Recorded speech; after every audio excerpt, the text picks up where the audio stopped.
అందరికీ నమస్కారం. వేదికను అలంకరించిన పెద్దలకు ప్రతి ఒక్కరికి నా యొక్క హృదయపూర్వక నమస్కారములు. ఈరోజు కడప చూస్తుంటే ఒక పసుపుమయమైంది. ఎందుకంటే ఈ కడప గడ్డ పైన ఎంతోమంది మహానుభావులు, మహనీయులు, కవులు, కళాకారులు పుట్టారు. ఈ కడపని మనం దేవుని గడపగా చెప్పుకుంటాం. అలాంటి దేవుని గడప ఈరోజు పసుపుమయమైంది. ఇక్కడ ఈ కడప గడ్డ పైన ఒక సాధారణ మధ్యతరగతి రైతు కుటుంబం నుంచి వచ్చిన నాకు ఇంత గొప్ప అవకాశం ఇచ్చిన చంద్రబాబు నాయుడు గారికి, నారా లోకేష్ గారికి నా పాదాభివందనాలు తెలియజేసుకుంటూ ఈరోజు మాదక ద్రవ్యాల వినియోగంపై ఉక్కుపాదం అనే తీర్మానాన్ని నన్ను ప్రవేశపెట్టమన్నందుకు ధన్యవాదాలు సార్. ఈరోజు ఒకటి చెప్పదలుచుకున్నాను సార్. ఏంటంటే మనం ఒకప్పుడు డ్రగ్స్ అంటే, అదేవిధంగా గంజాయి అంటే ఎక్కడ వినేవాళ్ళం? సినిమాల్లో చూసేవాళ్ళం. 2019కి ముందు ఎక్కడంటే ఏమన్నా డ్రగ్స్ ఎక్కడంటే ఇంటర్నేషనల్ మాఫియాలు చేస్తాయంట, ఈ విధంగా ఉంటుందా అని మనం సినిమాల్లో మాత్రమే చూసేవాళ్ళం. కానీ గత పాలకుల యొక్క నిర్లక్ష్యం వల్ల అది మన జిల్లాలు దాటి, నియోజకవర్గాలు దాటి మన గడప దాకా వచ్చింది. ఆ విధంగా ఎంతోమంది యువత గంజాయిలకి బానిసలై వాళ్ళ జీవితాలు నాశనమయ్యాయి. ఎందుకని ఈ మాట అంటున్నామంటే, గంజాయికి ఒక్కసారి బానిస అయితే వాళ్ళు విచక్షణ అనేది మరిచిపోతారు. ఆ విధంగా వాళ్ళు ఎన్నో తప్పులు చేస్తారు. దోపిడీలు, అదేవిధంగా దొంగతనాలు కావచ్చు, అదేవిధంగా మహిళలపైన అత్యాచారాలు కావచ్చు, బెట్టింగ్ యాప్స్లోనే ఎంతో లక్షలు అప్పులు చేసి సూసైడ్లు చేసుకునే వాళ్ళ వరకు యువత వెళ్ళిపోతూ ఉన్నారు.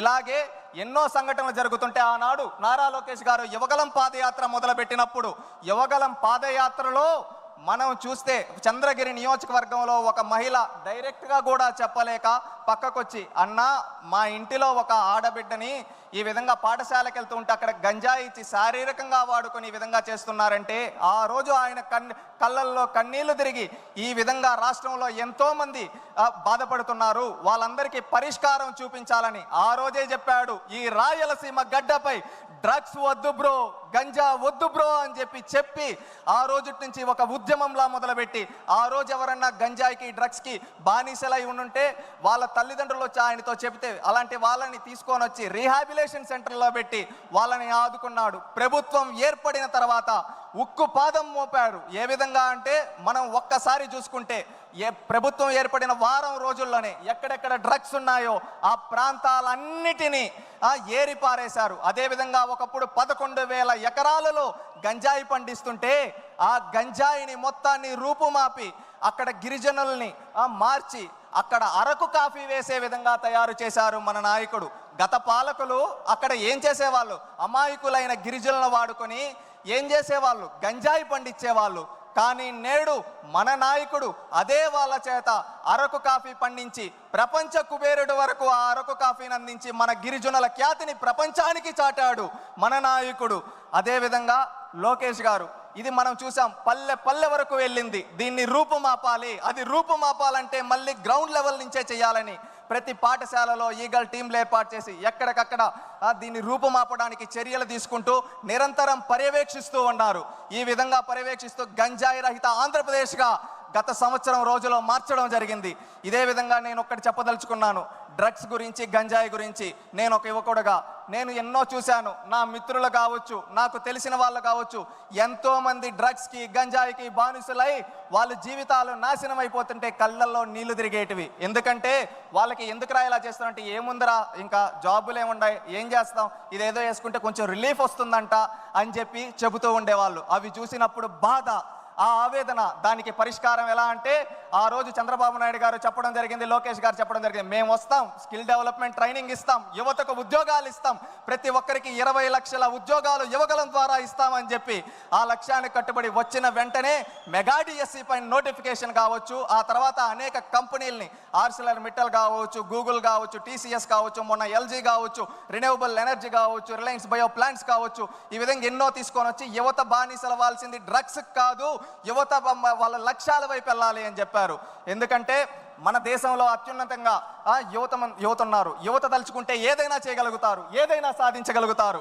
ఎందుకంటే యువత దేశానికి వెన్నెముక్క, రాష్ట్రానికి వెన్నెముక్క. అలాంటి యువత ఏదైనా చేయగలుగుతారు. ఎందుకంటే ఇది నేను ఒకటి చెప్తున్నా అంటే, ఒకటి 1990 రోజులు గుర్తుకొస్తున్నాయి. ఆనాడు పల్లెల్లో ఏంటంటే ఎవరైనా కానీ పల్లెల్లో పనులు చేసుకుంటామనే రోజుల్లో ఇక్కడ ఉండే యువత పనులు చేసుకుంటే ఇక్కడే మిగిలిపోతారు, వాళ్ళు చదువుకోగలిగితే వాళ్ళు ప్రపంచ నలుమూలలకు వెళ్తారని ఆ రోజు మనం చూస్తే బడి పిలుస్తుంది ప్రోగ్రాం కావచ్చు, చదువుల పండుగ ప్రోగ్రాం కావచ్చు, ఇలాంటి ప్రోగ్రాములు పెట్టి ఎంతో మంది బడుగు బలహీన వర్గాల వ్యక్తులను తీసుకొని వచ్చి అత్యున్నత స్థాయిలో ఈరోజు కూర్చోబెట్టే వాళ్ళ చదువు వల్ల మాత్రమే అది సాధ్యపడింది. ఆ తర్వాత నేడు కూడా 2019 నుంచి 24 వరకు అలాంటి పరిస్థితులే. యువతని గంజాయికి బానిసలు చేస్తే దాని నుంచి రూపుమాపి వాళ్ళని బయటకు తీసుకొని రావాలి, వాళ్ళు ఏదైనా సాధించగలరు అని ఒక లక్ష్యం పెట్టుకొని వాళ్ళని బయటకు తీసుకొని వచ్చడానికి ప్రయత్నిస్తూ కంపెనీలు తీసుకొని వస్తున్నారు. ఒక యువత గుర్తుపెట్టుకోవాల్సింది ఏంటంటే, మనం బానిసలు అవ్వాల్సింది గంజాయి కాదు, మనం ఏదైనా సాధించగలదాం. యువత అనుకుంటే ఏదైనా సాధించగలుగుతారు. మనం ఏం లక్ష్యం పెట్టుకోవాలి? మనం ఒక కంప్యూటర్ తయారు చేయగలుగుతామా, మనం ఏదైనా ఒక న్యూ స్టార్టప్ చేయగలుగుతామా, మనం ఇంకేదైనా కొత్తగా తయారు చేయగలుగుతామా అని లక్ష్యాలు పెట్టుకోవాలి. ఎందుకంటే మన నాయకుడికి ఒక గొప్ప విజన్ ఉంది, స్వర్ణాంధ్ర 2047 1 ట్రిలియన్ ఎకనామీ సాధించాలని. అది సాధించాలంటే యువతతోనే సాధ్యం.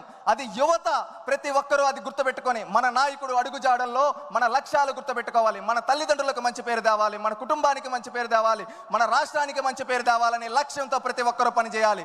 ఆ విధంగా పనిచేస్తే ఖచ్చితంగా మనం అనుకున్న 2047 స్వర్ణాంధ్ర విజన్ లక్ష్యం చేరుతుంది. ఆ రోజు తెలుగు వాళ్ళు ప్రపంచాన్ని శాసించే స్థాయిలో మన నాయకుడు కలగన్న విధంగా మనం ఉంటాం. ఎందుకంటే 2020 సాధ్యపడింది, 2047 కూడా సాధ్యపడుతుంది. డ్రగ్స్ లేని ఆంధ్రప్రదేశ్గా తయారు చేయడానికి ప్రతి ఒక్కరూ పూనుకోవాలి.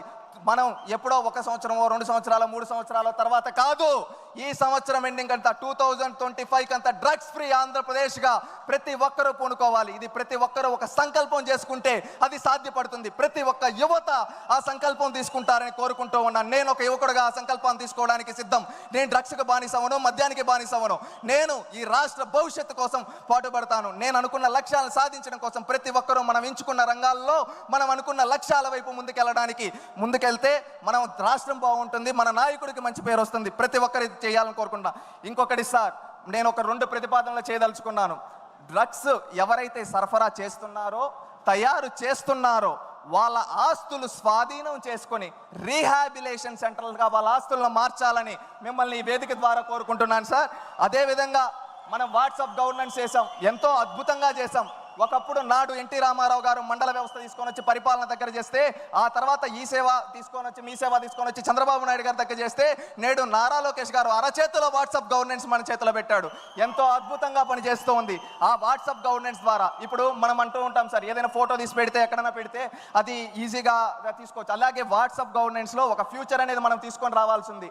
ఏంటంటే ఎక్కడన్నా ఎవరన్నా గంజాయి అమ్ముతూ ఉన్నా, ఎవరన్నా కల్తీ మద్యం అమ్ముతూ ఉన్నా, అక్కడ ఫోటో తీసి వాళ్ళ వాట్సాప్లో పెడితే అది మన దాని రెస్పెక్ట్ పోలీస్ స్టేషన్కి వచ్చి 24 గంటల్లో చర్యలు తీసుకునే విధంగా దానికి కూడా ఆలోచించాలని చెప్పి కోరుకుంటూ ఉన్నాను. మనం ఒకే నినాదంతో ఉండాలి, 2047 స్వర్ణాంధ్ర విజన్తో పాటు అదేవిధంగా డ్రగ్స్ ఫ్రీ ఆంధ్రాగా కూడా మనం గుర్తుపెట్టుకోవాలి. మనందరం ఒక లక్ష్యాలని నిర్దేశించుకుంటూ మనం ముందుకెళ్ళాలి. నాకు ఎలాంటి రాజకీయ చరిత్ర లేని నాకు ఇంత పెద్ద వేదిక పైన అవకాశం కల్పించిన ముఖ్యమంత్రి దైవ సమానులైన చంద్రబాబు నాయుడు గారికి, నా ప్రాణ సమానమైన లోకేష్ అన్నకి హృదయపూర్వక కృతజ్ఞతలు తెలియజేసుకుంటూ, జై తెలుగుదేశం, జై చంద్రబాబు, జై లోకేష్, జై జన్మభూమి. శశి ఒక ఐటీ ఉద్యోగస్తుడు, శ్రీకాళహస్తిలో ఒక రైతు కుటుంబంలో జన్మించినటువంటి వ్యక్తి. కానీ పార్టీ కష్టాల్లో ఉందని, తనకు ఎంతో జీవితాన్ని ప్రసాదించినటువంటి ఈ యొక్క తెలుగుదేశం పార్టీ కష్టాల్లో ఉంటే, నేను కూడా సైనికుడిగా మారి ఈ కష్టాల్లో ఉన్నటువంటి పార్టీకి నా వంతుగా తోచినటువంటి సాయం చేయాలని ఉద్యోగాన్ని మాని పార్టీలోనే ఒక సోషల్ మీడియా యాక్టివిస్ట్గా ఈరోజు తయారై తెలుగుదేశం పార్టీ కండువా కప్పుకున్నటువంటి యువత ఆ శక్తి ఎలా ఉంటుంది, ఆ ఆలోచన ఎలా ఉంటుందో నిరూపించినటువంటి ఆ శశికి ఈ మహానాడు వేదిక ద్వారా మనస్ఫూర్తిగా అభినందనలు తెలియజేసుకుంటూ